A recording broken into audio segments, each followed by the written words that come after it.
So UK government announced that they're scrapping HS2, which was a planned railway infrastructure for the north, which was big deal, huge amount of like money, jobs created, but there was also climate, worries. But overall, especially in the north, it was quite popular because it would have probably increased connectivity. Although again, I remember there was quite a lot of issues regarding the fact that, considering the fact that airplanes now exist, like what's the point and all that. Well, so there's a big I point. mean, no, the thing is, if you use an existing railway infrastructure, it's greener than airplanes, right? But if you're going to build a new railway infrastructure, it's not necessarily greener than airplanes. I mean, we'll come back to this. I'm just going based on general look I had at some of the studies. So it depends on how, I suppose, what materials are used. It depends on all these things. But there is, I mean, it seems that Boris Johnson is trying to sort of, the reason for it being that because of what you say, they're trying to meet their green their green targets, their CO2 reduction targets. And I can imagine if they're short-term targets, I could see how the building of a railway could definitely affect that in the short term, perhaps not medium or long term. But yeah, continue with your story. You can come back to this. Yeah, exactly. So government announced this pretty much. I mean, I'm not, it's a more of a scale back. They didn't announce they're going to scrap everything, but all the major things are scrapped. There was a cross-party backlash. Everybody lost their shit, went crazy. And then Chaps, the guy who, I still cannot believe he's like a member of just any party. He wrote under pseudonym, under alias. He wrote books about like business, like one of these shitty books, like Swallow the Frog in the Morning or something, like that. Like 5 ways to. And he's an MP. You said. Business. Yeah, he used to be the chairman of the goddamn Conservative Party. I don't know what his position is now. It's just he's a complete crook. Like it's just I can't believe he's just like taken seriously. But anyway, he's a transport secretary. The transport secretary, Grant Chaps, has insisted in the face of a storm of cross-party criticism that the upgrades to the North and Midlands, the promise to upgrade the railway infrastructure has not been broken. It's just been scaled back and all that. And this is quite important because, Conservative MPs were themselves like, this is not just Labour or SNP or one. So this is an internal fight as well within the party. But I have a feeling Boris Johnson is going to come on top. He's been pretty good at these internal fights so far. So we'll see. Okay, I see. Yeah, very, very interesting stuff. And the climate stuff sounds a bit counterintuitive because, you hear about how trains can typically be greener in most cases, but I can definitely see in the short term, and it depends what you're thinking about. Yeah. So like if the Boris Johnson government is thinking about 2030 targets, which I believe for when, countries have pledged to make a lot of progress, I can see that. And I mean, yeah, railways they haven't explicitly said anything about the greenest stuff. That's just the feeling you get from the thing. They explicitly said that the plans are like 2 decades old or 15 years old, so we just need to rethink them and blah blah blah. So they technically, that's their excuse. I don't want to misrepresent there. No, fair enough. And I don't want to get fixated on this. But I would love to have that conversation to see specifically if rail travel is more damaging to environment than air travel. I would have a feeling air is better.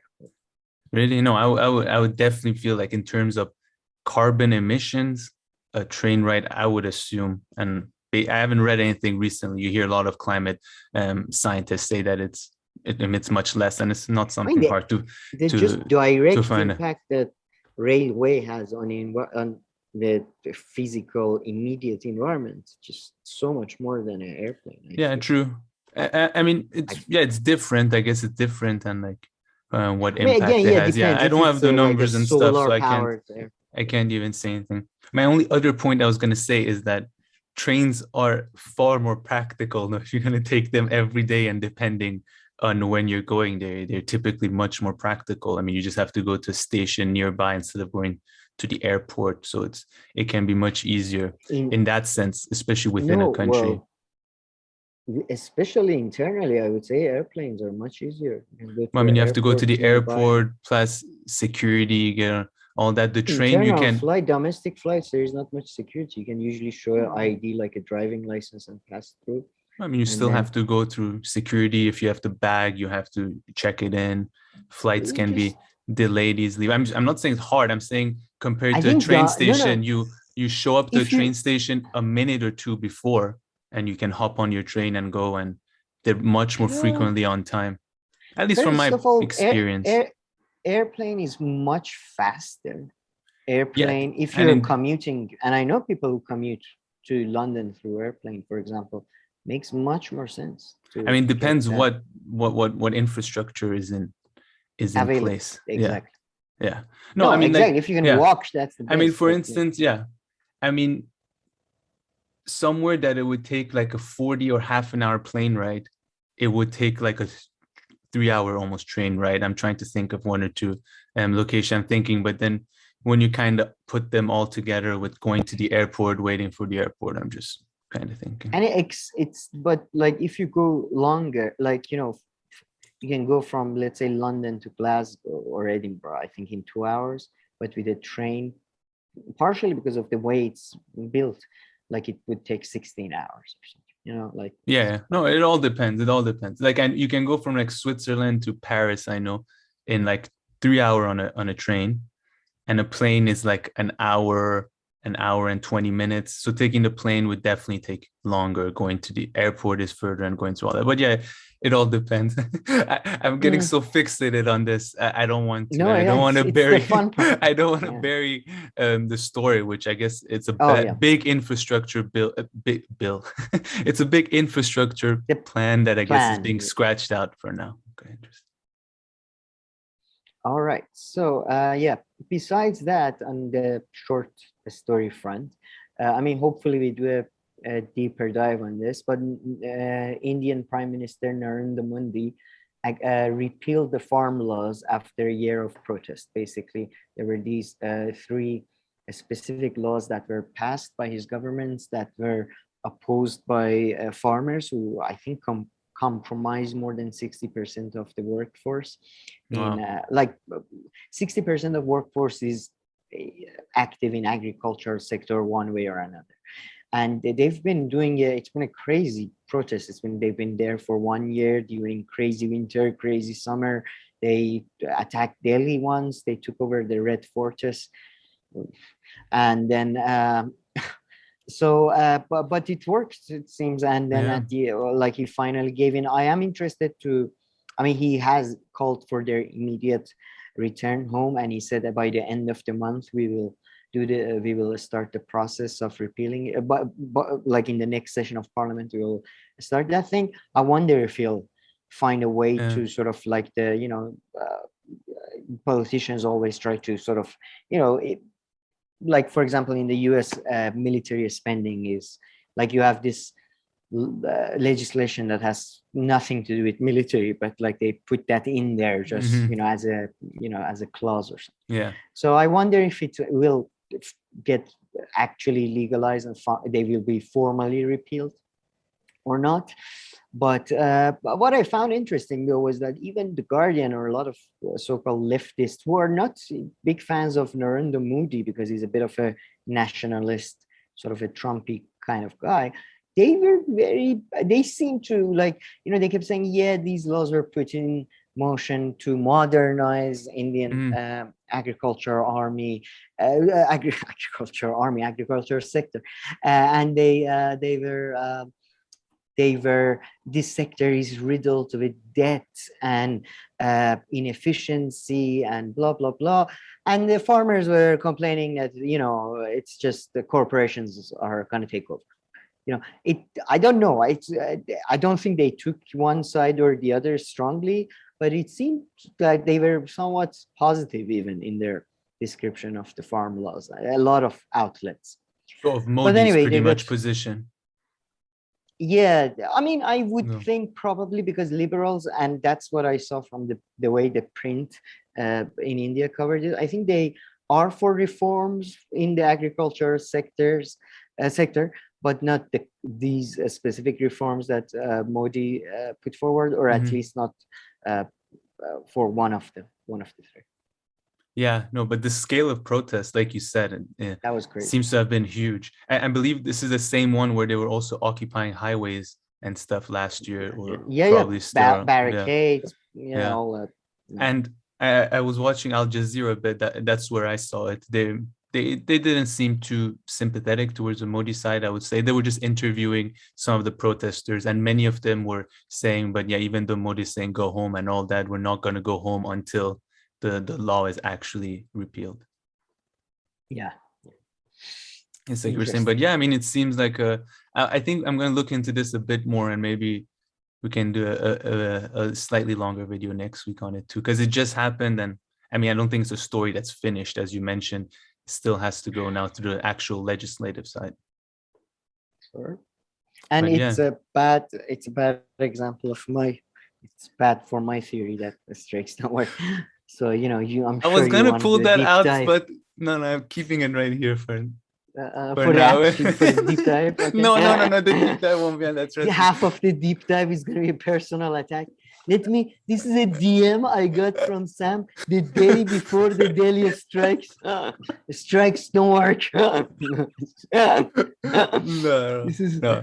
yeah, I was okay, actually whatever. thinking of what were the laws and all this that were also passed, and what were the farmers' objections to, because I don't know those details at all. Just kind of, and the That size was of it. the strike and everything seems to be something quite And impressive and to look I at. would say the coverage was Mhm. quite. I mean, compare this with the Hong Kong protest, Mm. because this was far more. Even Man, just in terms of sensationalism, they literally took over a fucking port, and nobody covered it. Like, man, yeah. whatever. Man, Al Jazeera that I defend all the time were unbearable for a good 6 months, where every day their first story was the goddamn Hong Kong Oh god, damn, yeah, protest. bro. I mean, that's the one part where they went surprisingly full in um, on a They are story like that. liberal. Yeah, They're just not allowed to go after Qatar. That's pretty much. but They're pretty, yeah. But yeah, I have. their Anyways, obsession with that is annoying. But okay, yeah, great stuff. yeah. All right. Our last sort of tiny one. I just wanted to talk about Iran generally stuff. It's not worth doing a whole different segment on these Middle East stuff, I feel, anymore. But yeah, the rhetoric between the US and the Iran got a bit tougher again. The US Secretary of Defense, I think, described Iran as a new threat to the, I don't know, like, I don't, the new part really surprised me. But yeah, threat. And he said, while we will be trying to, pursue diplomatic path, we will do everything to contain Iran's dangerous behavior and all that. And then you had a sort of an interesting sort of a media war between Iran and Israel. There was these reports that the Iranian general was kicked out of Syria, expelled from Syria due to his disagreements with Bashar al-Assad. This was very quickly denied by Iranian sources, and it is still not clear if there was. I mean, who knows? But obviously Iranians and Syrians are denying it. But so seems to be a sort of, it's very much a Cold War situation between Iran and Israel. It seems to be going on that Israel attacks Iranian bases in Syria and Yemen more recently, apparently, and then or Saudi, and then it's reaching sort of the media war is ratcheting up as well, I think. Okay, wow, Yeah, interesting stuff. Yeah, I haven't been following these stories at all. And weren't the nuclear talks actually supposed to start on the 19th of November, or was it maybe the 29th? I'm not sure if you have it I in don't mind. remember the exact Yeah, date, but it was but it one was after. something around it was It was sometime soon. around now. And yeah, the the Israel-Iran stuff doesn't seem to have changed much at all with the new administration in place in Israel, with Netanyahu not being there. But as you would often point out, that's not surprising. Oh yeah, sure. And then the top headline, although I don't know how much of a headline it's going to be, is that, I found this story to be honest, funny. This is according to Reuters. France, Germany, and that's just listen to the title and then I tell you the story, and it just tells you where Reuters comes from. France, Germany say Russia's publication of notes breaks diplomatic rules. So you might wonder what publication, what notes, and what happened and all that. So it seems that Europeans and European powers and Russia and obviously Ukraine, they're in negotiations over the internal conflict or the whatever you want to call it situation that is going on in Ukraine. And then there was So France and Germany accused Russia on Thursday of breaking the diplomatic protocol after Moscow published their confidential correspondence over Ukraine. On Wednesday, the Russian ministry released a number of diplomatic letters it exchanged with Germany and France to try to show that its stance on talks over Eastern Ukraine has been misrepresented. So let me cut down. I have to get that's the thing. They buried the lead so deep down in the story. But there's basically the thing is there was this meeting. Russians had said to the French and Germans that we can't Sergei Lavrov, the Russian foreign minister, cannot attend the meeting on 11th of November.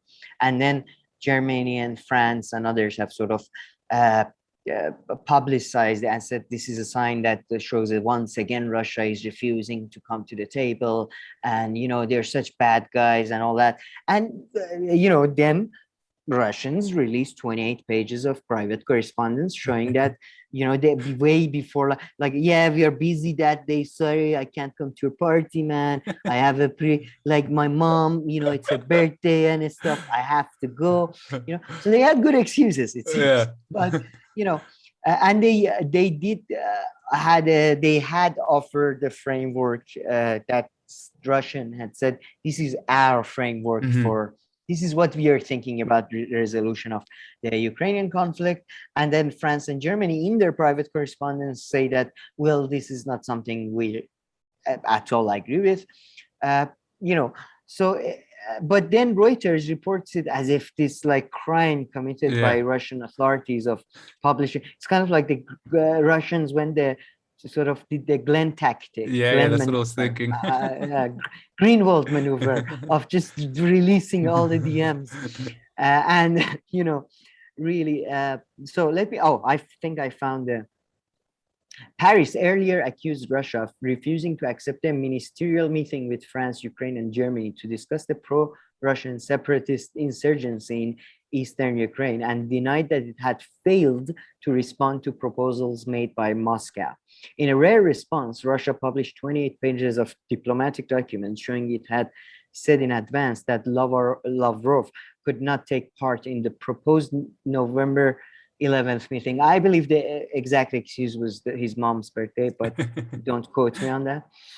So, however, the documents published also showed serious differences between Russia, France, and Germany. So even in the whole article, which is for a news article, it's relatively long. There is only one paragraph that, in my view, discusses the more substantive thing, and it's media war and all that, but it's just pathetic. It's with from the headline to the whole thing, because you could just say that Russians contradict France and Germany on their reasons for their absence on the meeting or whatever. You could go in a more just less obvious. Anyway. No, I agree with you there. It was a good one. It was No, I agree with you there. Their jabs at the Russians are just so weak always. They're just so pathetic. I'm sure there's something better to find out there. But, well. It reminded me of the in the October Revolution when Bolsheviks take over and all that. They start publishing all the international treaties, One of the reasons, by the way, that a lot of places don't get colonized or something, and people, it just was kind of similar to that sort of move that you just release the DMs. Yeah. Yeah, this is what you said. This is what you... So good. Man, I like this releasing DM strategy. I think as soon as someone comes after you, you should just if it's a public accusation, I think it's fair Yeah. enough. But if it's something that is less, it's more like a policy disagreement and stuff. Yeah. I don't know. No, I agree with you there. Okay, nice stuff. Very good stuff. And you hadn't I shared. should be very careful with you two on my DMs. Oh. You keep Well, saying don't I come love after this me DM publicly. strategy. Don't come after me publicly. Well, next time you piss me off during one of these podcasts, I'm gonna release the video with But I mean, just because Glenn had used it so perfectly, he just put an end to the whole thing in an evening. He didn't let it drag on.